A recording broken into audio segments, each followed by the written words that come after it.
Good evening, good afternoon, good morning, or whenever you happen to be listening to this.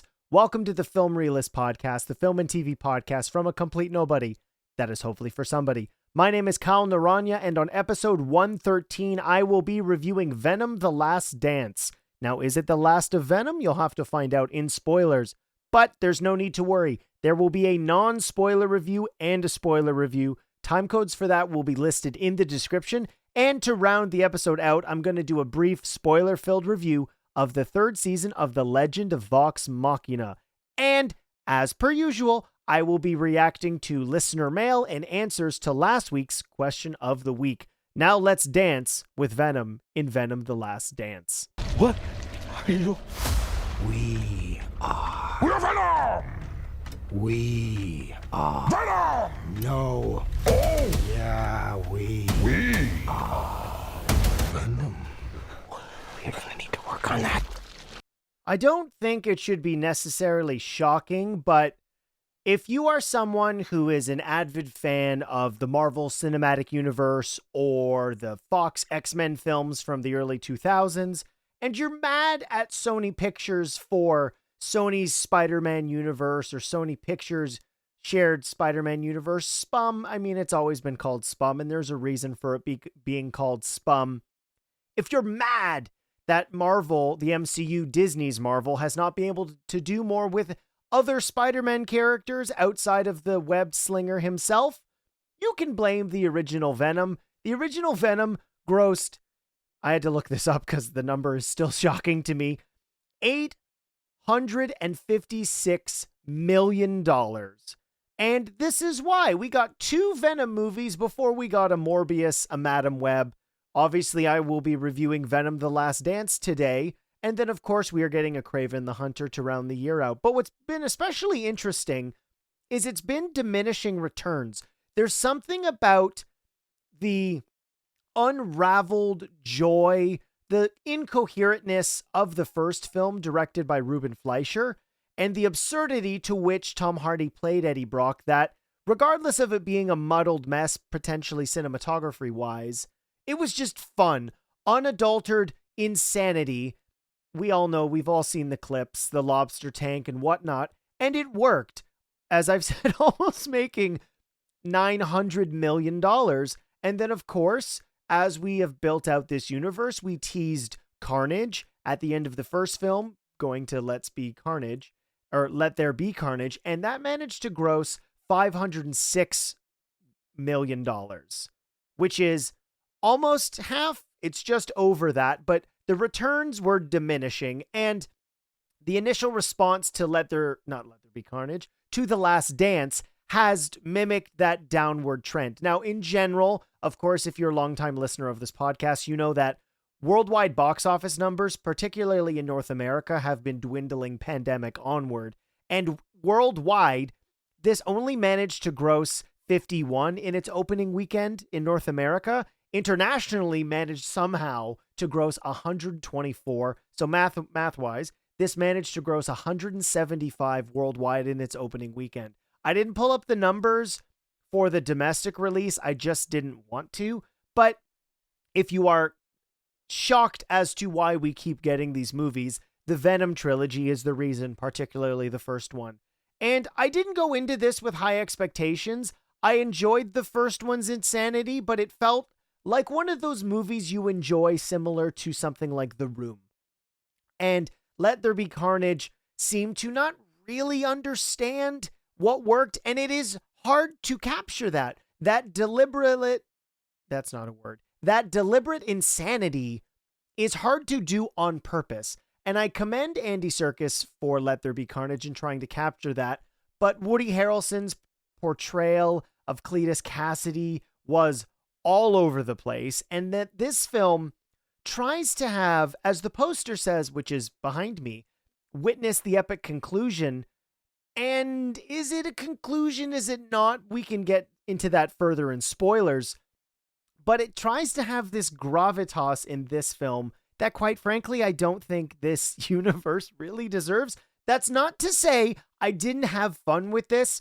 Eddie Brock's relationship with Venom that Tom Hardy has cultivated over these 3 films is certainly fun, But as is the case with all three of these movies, and this has been a criticism more so of the other Spum movies, but I felt it more in this, which was there was a real attempt to capture the accidental magic of the first one, quite literally, where there are scenes that are significant throwbacks to moments of the first film, particularly in the action genre. And if you are watching the trailers, you can probably catch what they are.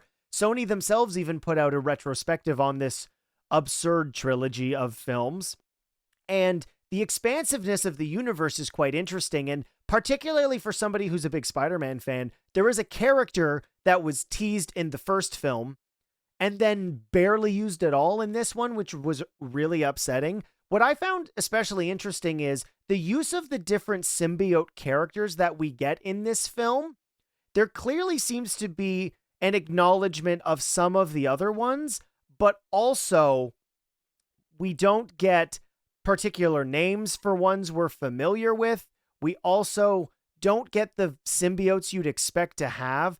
And blowing this universe out, having Null in the trailers was especially interesting because this is a universe that's probably going to end. We know for whatever reason, with the legality of the contracts that Sony signs with Marvel. Now, I should probably explain this if this is your first time listening and don't know about how the film production rights work for Spider-Man. Sony purchased the film license for Spider-Man and his shared universe of characters in the 1990s. So that's why Sony, up until 2016, was exclusively making Spider-Man films.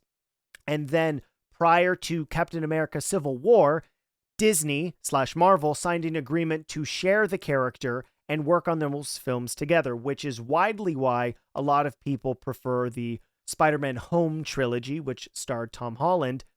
But all of the tertiary or secondary characters, a lot of the villains that Sony has chosen to make for these Spum movies, are exclusively made by Sony Columbia Pictures.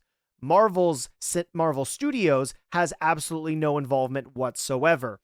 And the legality around this, as has been alleged recently, is that if Sony uses these characters, Marvel Studios doesn't have access to them, which is particularly frustrating as somebody who is hesitantly excited for Tom Holland's Spider-Man 4, 5, and 6, and as something that was teased in Spider-Man No Way Home.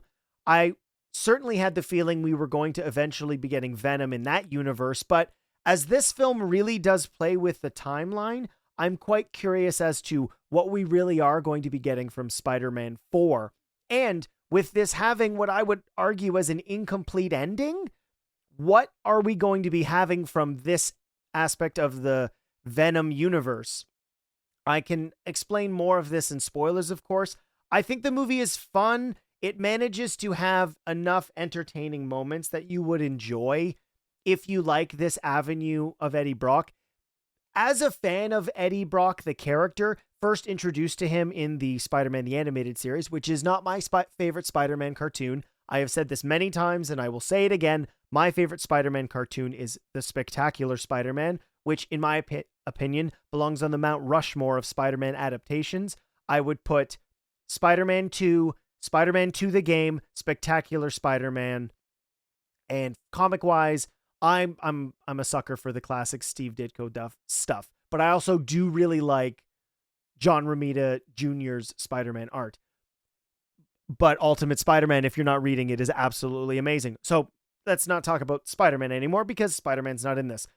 The relationship that Venom has with this character is particularly interesting because the established universe that they've built, like the very first film, is quite incoherent. The timeline doesn't necessarily line up, or if it does, it is contradicting.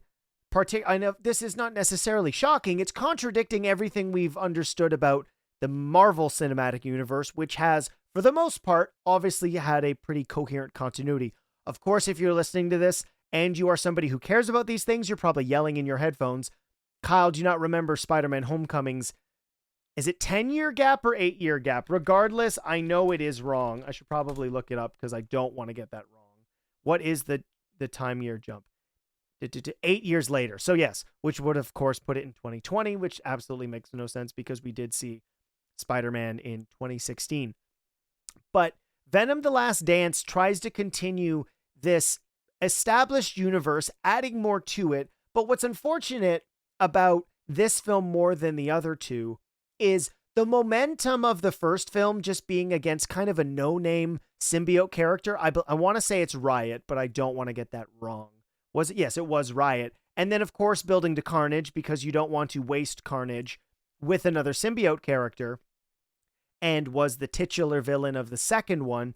This film kind of struggles to have a main villain. Of course, we have the antagonists, which are the humans trying to capture all the symbiotes in a universe that we didn't really get to explore the whole worldwide of the United States, not even worldwide, the whole country of the United States, and that this film tries to kind of backdoor or retroactively add in certain elements. And if you've watched the trailers for this, yes, Chiwetel Ejiofor and Risa Fons are in this, but I can kind of explain who they are in spoilers. I don't want to explain who they are here.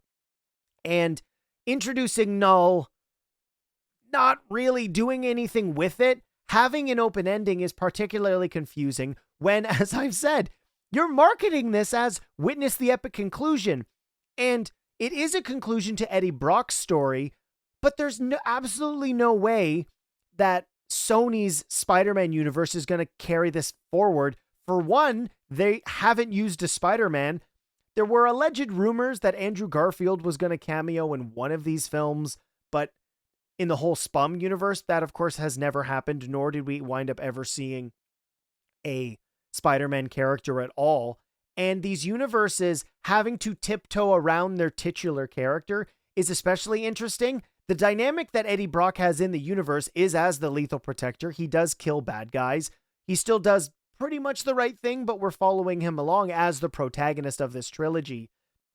And somehow the film manages to make this relationship feel rushed. It's been 6 years in total that we've had this character to exist. The first Venom film, of course, coming out in 2018, Let There Be Carnage being in 2011, and then this in 2024. But the established timeline to which all the events have happened don't really line up. So whether it's supposed to be this like, oh, we've been together for so long, the dialogue in the film suggests otherwise, which again kind of comes down to where these films fail, which I would say for the most part is in the writing.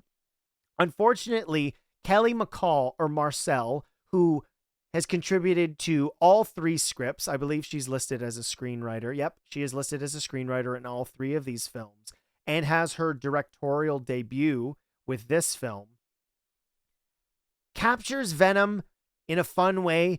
This version of Venom is entertaining, but kind of like a symbiote without a host. It feels hollow. Our exploration of the characters is surface level at best, and unfortunately, the conclusion is fun. There are some interesting action set pieces. A lot of them, unfortunately, are kind of ruined in the marketing. There's, outside of one major event, everything else has kind of been shown already, and the dynamic that Eddie has with all of the new characters is really minimal at best, particularly with Juno Temple's character, which I really wish we got to see more from her. It feels as if she probably was in more of the movie, but when the film is not even 2 hours long, I really would have appreciated getting to spend time more with that character. Somebody who is a scientist and studying these symbiotes, what would that have meant for her to really have a relationship with these things and not seeing them just as these suits of terror that somebody like Chiwetel Ejiofor sees?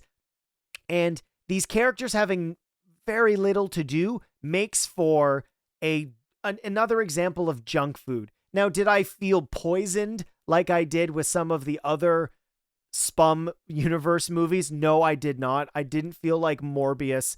I was not nearly as baffled by its awfulness like something like Madam Web. And if you're listening to this podcast every week, you know that I don't want to be rude, mean, and whatnot. So clearly everybody cares about this. Tom Hardy loves this character. His particular iteration certainly spoke to a lot of people with the success of these films. I would never say that this is not my Eddie Brock. Is it an adaptation of the character that's one that works best for me? I would argue no, because unfortunately, for the most part, throughout this trilogy of films, one of my favorite elements that they do introduce is that investigative journalist.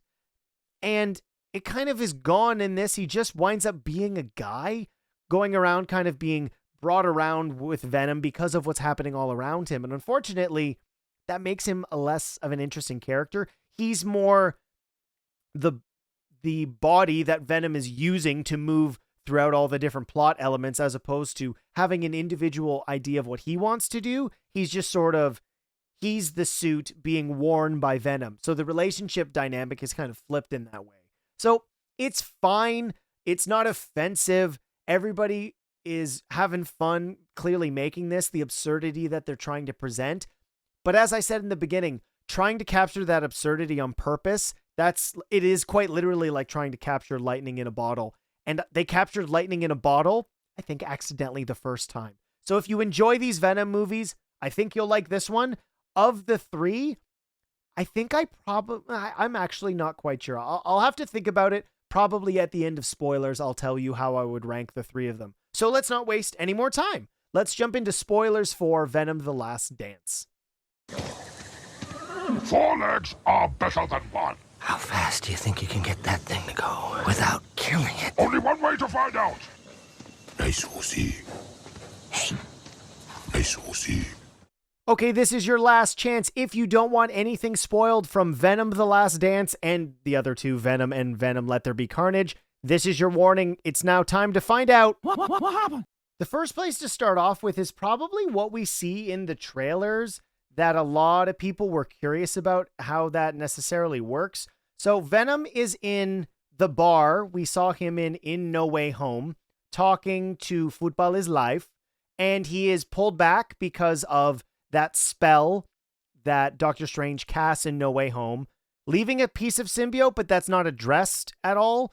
We see him back in his universe. The bar is also owned by Football is Life, and he does leave a piece of symbiote there. So throughout the multiverse, clearly we have this actor playing the same person, which is fun and whatnot. So the actor's name, and I had to look this up, I didn't want to get it wrong, is Cristo Fernandez, obviously known from Ted Lasso. And then we get to see kind of the expansive universe that's going on, which is Null, who is the creator of the symbiotes. He's not a character I'm necessarily familiar with from the comic books. I hadn't read anything he was in, but he was trapped there by the symbiotes who have left, and this is why they're fleeting to Earth.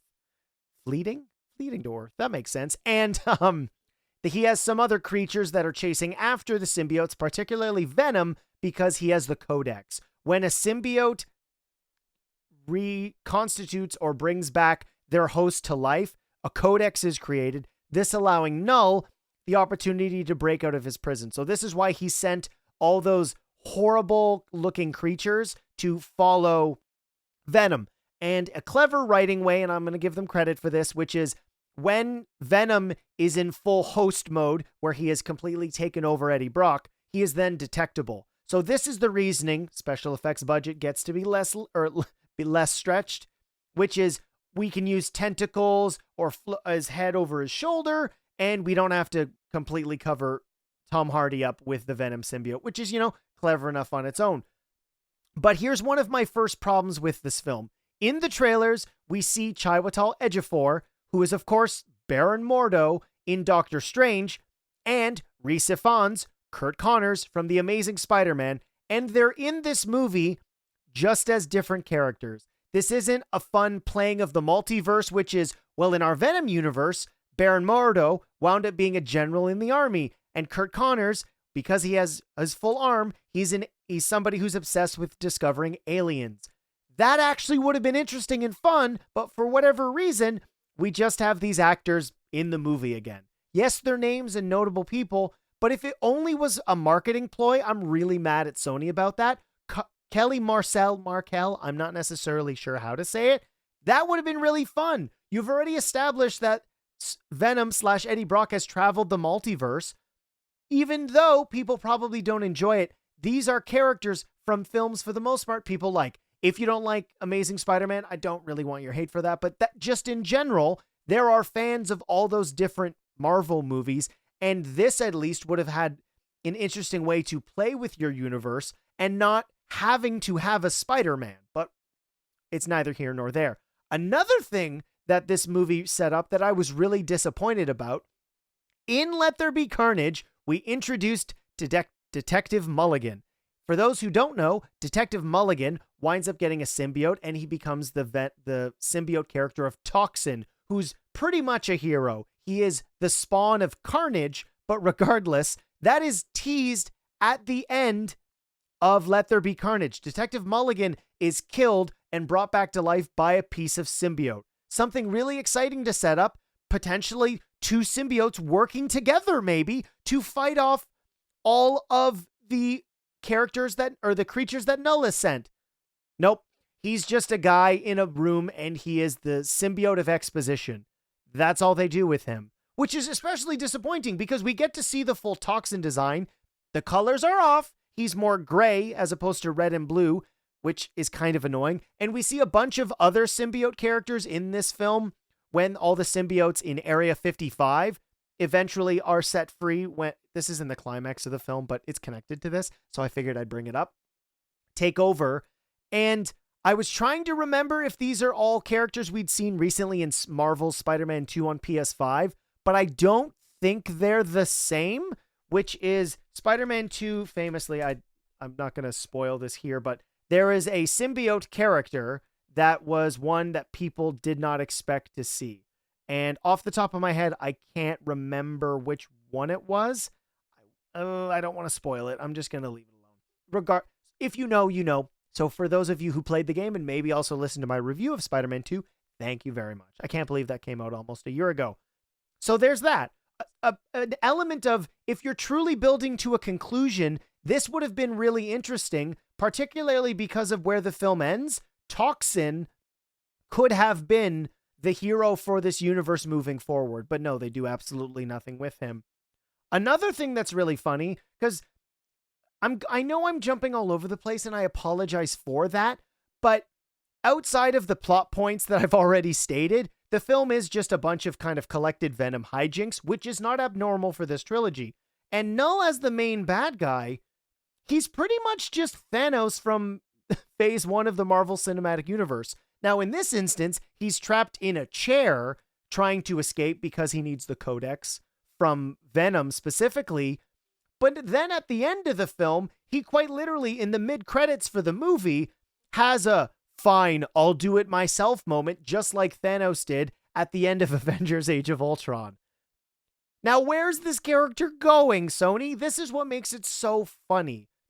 We know, if you've been reading into this, that Sony has had a back and forth with Marvel on what we're getting from Spider-Man 4. It's officially been announced as of now. It's going to be releasing between two Avengers films. So the street-level Spider-Man we're all hoping for, probably not happening. Although Tom Holland seems to be quite excited about what they're doing. Now, could that be paycheck related?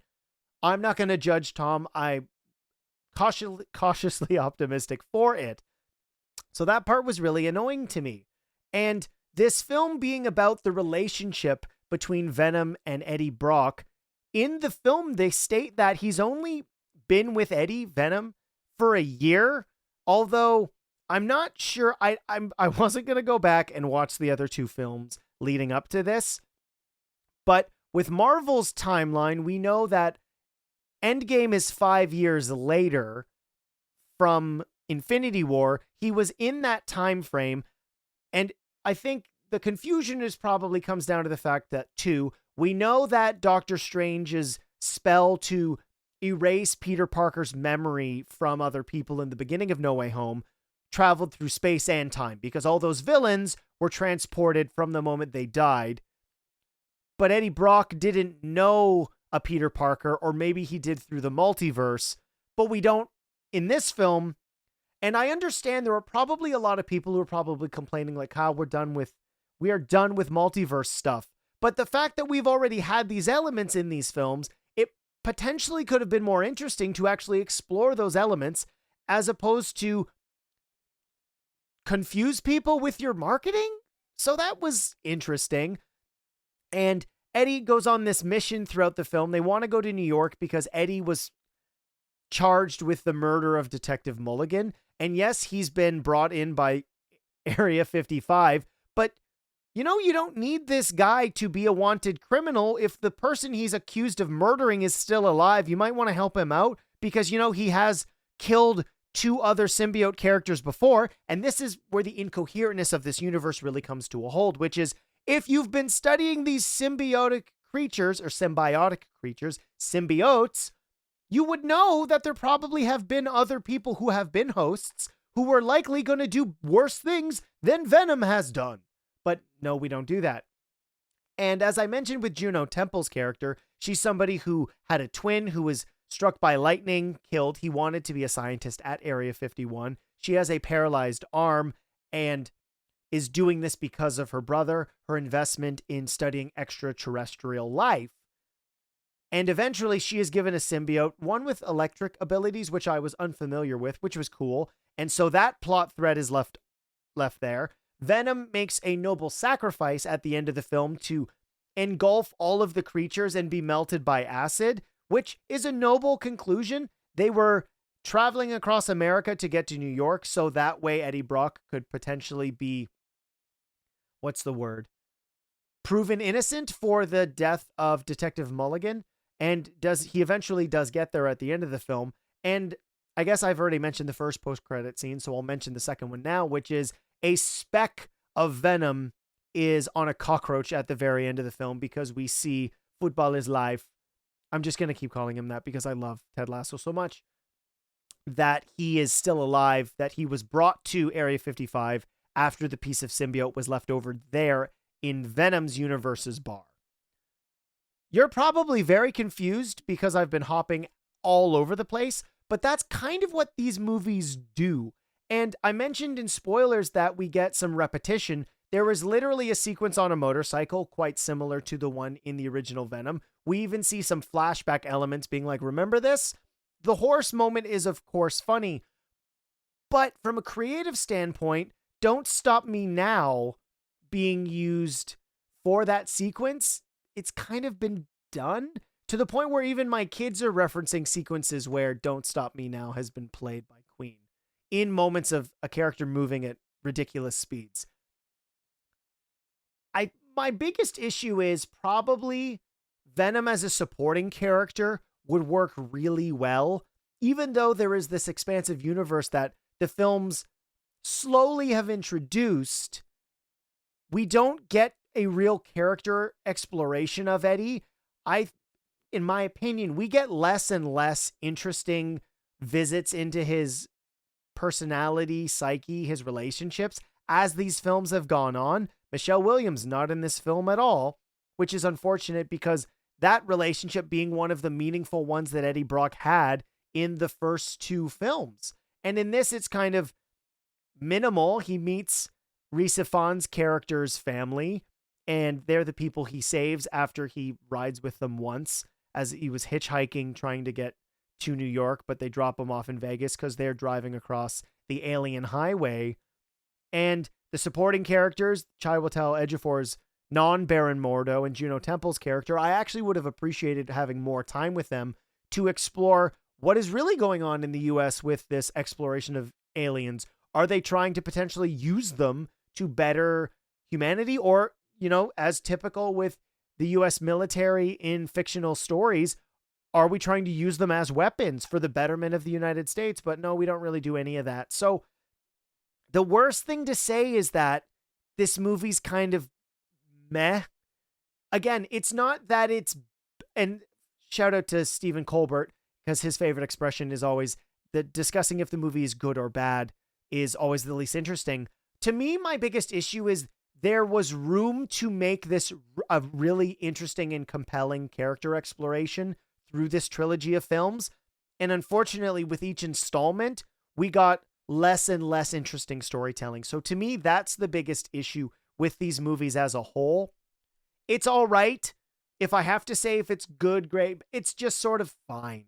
If you like this version of Eddie Brock, you'll like to getting to see more of him. He does pretty much have a conclusion, but again, it is kind of the door is left small, let's open just a little bit, because Venom is technically still alive, and obviously Eddie Brock is alive. Nobody is dead outside of the supporting characters that we kill off in this movie. And then Null's like, I'm going to come back, but are you really, though? Null, are you really going to come back? I sincerely doubt it. And I guess I did say at the end, during non-spoilers, that I would rank them. I would have to say Venom, Let There Be Carnage is my least favorite. Venom, The Last Dance, just because it doesn't have something like Carnage, which was like crazy and not in a good way. And then one would be Venom. And I've explained multiple times in this episode why I believed why Venom worked the first time. So that will do it for my spoiler review of Venom The Last Dance. If you did see it, please tweet at me. All the social medias are listed in a link tree in the bottom, and I'd love to hear your reviews for the film. Now let's move into my brief but spoiler-filled review of The Legend of Vox Machina Season 3. We should be dead ahead. It's just closed. Something must have happened to the others. Keyleth, can you open the portal from here? Oh, really? Sounds hard. Try anyway. Unfortunately, I've never given myself the time to talk about The Legend of Vox Machina. I really enjoy this show. I'm not somebody who watched any of the Critical Role. I love playing Dungeons and Dragons. It's one of my favorite times to use improv and the minimal acting skills that I do have, voices, character work, and whatnot. And I was especially looking forward to this show. I like season 1, I like season 2, but I absolutely adored season 3.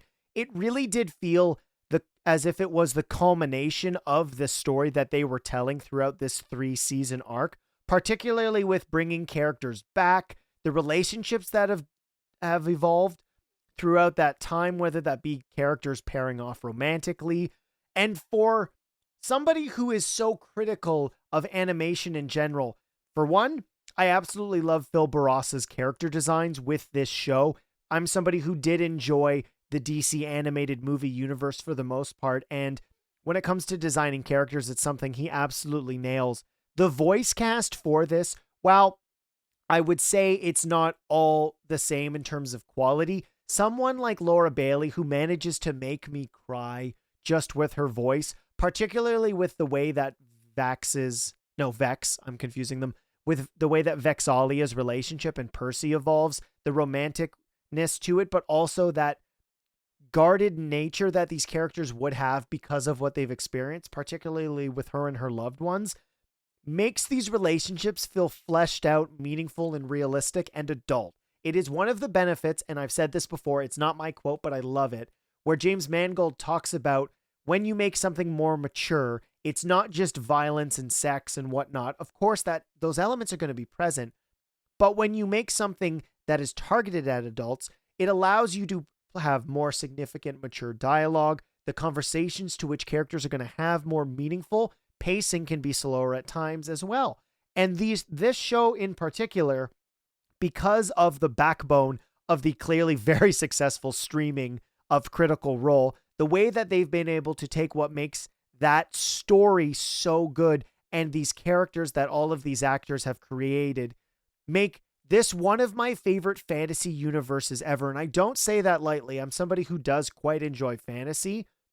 I've mentioned Lord of the Rings not being one I've been able to get in as much, but similar to how much I loved Dungeons and Dragons Honor Among Thieves, this world of Exandria in Legend of Vox Machina is so interesting, creative, culturally significant in all of the different characters we're able to see.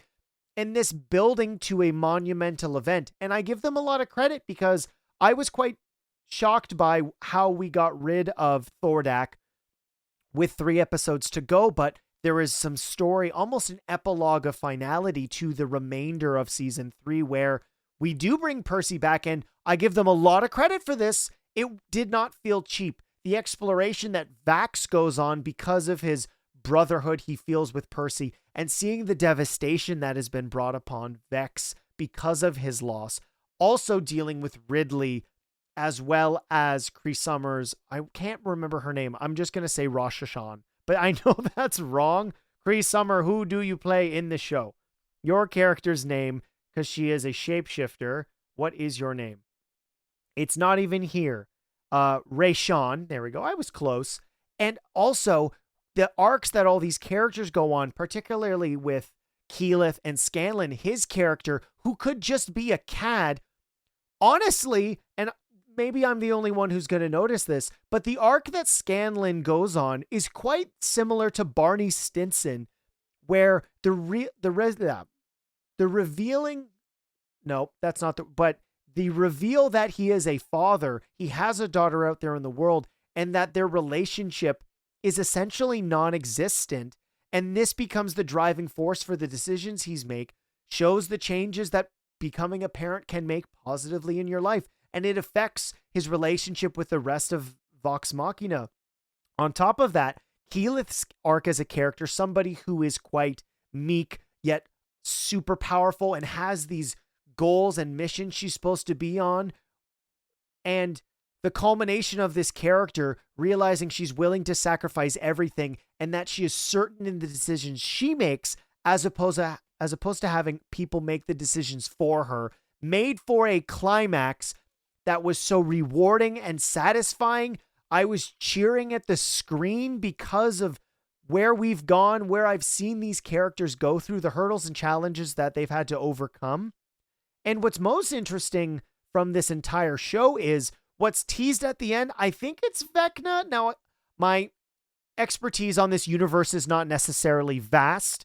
Obviously, people would be aware of him from Stranger Things. He's a character I vaguely knew about before this, or before that. And season 3, which we now know it is not the end, but it completely does work as a finale. And I'm especially interested now because all of these characters kind of pair off and go on their own little journeys. They have accomplished the mission at hand. Obviously, Vecna is probably going to be coming, but outside of that major villain, what are the consequences of the separation going to be? How does that change the dynamic when we see all these characters together again? I don't know, but I'm really interested into it. If you watched Vox Machina, if you're just listening to this and you haven't, it is certainly something I feel like nobody should be missing out on, particularly if you're somebody who watches things like Invincible on, ironically, also on Amazon Prime or Prime Video. It's definitely worth checking out just for fantasy lovers in general. Yes, obviously I've stated it's more mature, so not for children in my opinion, but it's certainly a show that you should be watching as opposed to a bunch of other things. But I'm not here to talk down those shows. I'm just talking about how much I loved Legend of Vox Machina. Now let's jump into question of the week and listener mail. Can I ask you a question? Just fun? There's something I've been meaning to ask you. I ask the questions, you answer the questions. Why do you ask questions to which you already know the answers? Did that count as a question? Yes. Damn it. Last week's question of the week was, what is your favorite romantic comedy? Let's check our answers here. So this is from Keen Machine. Greetings, Kyle. I don't actually have a favorite romantic comedy that comes to mind. So instead, I'll tell you my favorite dinosaur. Nobody ever asks my favorite dino anymore. It's a velociraptor. They're very smart, traveled in groups, hashtag teamwork. They really were just like big, flightless ravens, a little more lizardy, but you know what I mean. Plus, who wouldn't want a sharp, giant toenail to swing at people who bother you? Oh, that's so funny. What is your favorite dinosaur, Kyle? You know what's funny, Keen? I don't think anybody's ever asked me that before. T-Rex feels like too... let me look it up. I want to look up the name of it because I don't want to get it wrong. I want to say it's a... You know what? No, I've got my answer. I don't know if you're aware of this, Keen. I saw this at the Royal Tyrrell Museum, which is in Alberta, Canada. My favorite dinosaur is the Albertosaurus, named because it was found in Alberta, in Canada. So that's my favorite one. Thanks for asking that. That was a great question. This is a great example. If you don't have an answer to question of the week, please ask me a question. I love to hear what you would like to know about me, Kyle Naranya. Finishing up the email, keep it keen, Keen Machine. Dylan Pollock of Movies to Watch Before You Die. My least favorite Saturday Night Live cast member is Jimmy Fallon. LOL. My favorite romantic comedy would probably be The Wedding Singer. Okay. And then either I'm going to go with Rika Marcel's 5135 For a long time now, it's been 2 weeks' notice with Sandra Bullock and Hugh Grant. You know, I don't think I've ever seen that, so I'll have to add it to my watch list. Thank you so much.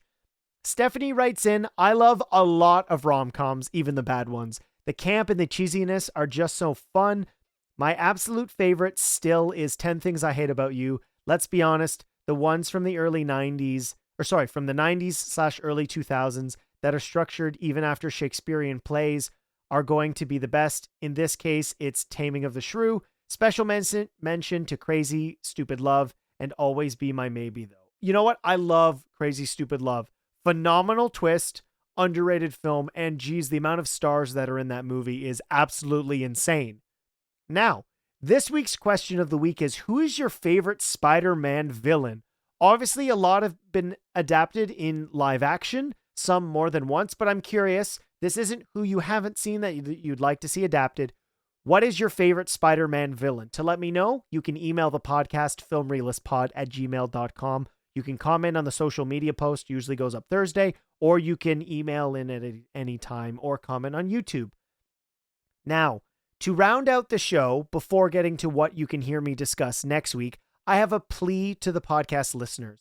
To everybody who listens to this show on an Apple device, please give the show a star rating. I'm trying to get the podcast/me accredited with a certain unedible vegetable/fruit, which would be amazing. So to have the show grow to reach the standard to which they then accredit you, it would be absolutely amazing if you could please do that. If you think you have a friend who would like the show, maybe just steal their phone and give the podcast a rating. I would really appreciate it. You don't have to have an iPhone, but an iPad or a Mac. I'm actually not sure if you can do it on Mac, but I know for sure you can do it on iPad. So please do that. Next week's episode of the show will be, well, I guess I teased it last week, will be a review of Agatha All Along. And then if anything else comes up, I will add it to the show notes, or I'll mention it on the social media platforms.